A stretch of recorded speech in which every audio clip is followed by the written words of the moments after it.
বসুন্ধরার মধ্যে ব্লক হচ্ছে কে, রোড নাম্বার 13, রোড নাম্বার 637 এবং 38। তো এই প্লটটার ভিতরে কিছুদিন আগে একটা কাজ হয়েছে।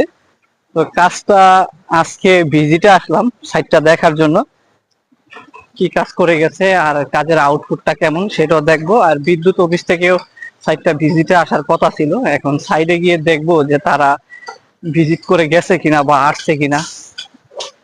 তো একটা সাইট কমপ্লিট হলে ওই সাইট গুলা পুনরায় আবার যেতে হয়। সাইডে খুঁটিনাটি কোনো কিছু যদি সমস্যা থাকে বা মেশিনটা ঠিক মতো চলতেছে কিনা, কেমন আউটপুট দিচ্ছে, সেই বিষয়গুলো দেখতে হয়।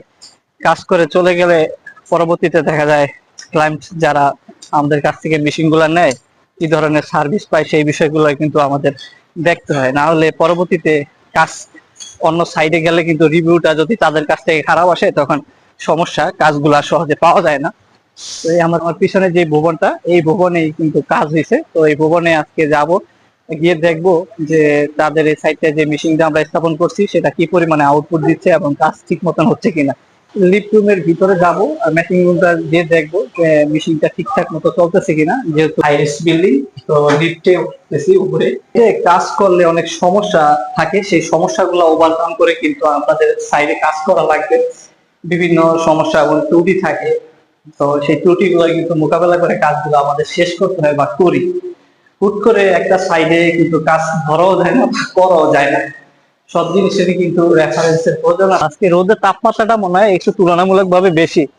তো এটা হলো মেশিং রুম, আর এই রুমের ভিতরেই ইনভার্টারটা স্থাপন হয়েছে। তো আজকে মেশিং রুমের ভিতরে যাব, গিয়ে দেখবো যে কি ধরনের রোদের যে তাপমাত্রা সেটা ভালোই আছে আলহামদুলিল্লাহ। তো এই অবস্থায় কেমন আউটপুট দিচ্ছে আর উপরে যেহেতু প্যানেল গুলা স্থাপন করছে ঠিক ভাবে লাগানো হয়েছে কিনা সেটা দেখার জন্য উপরের দিকে চলে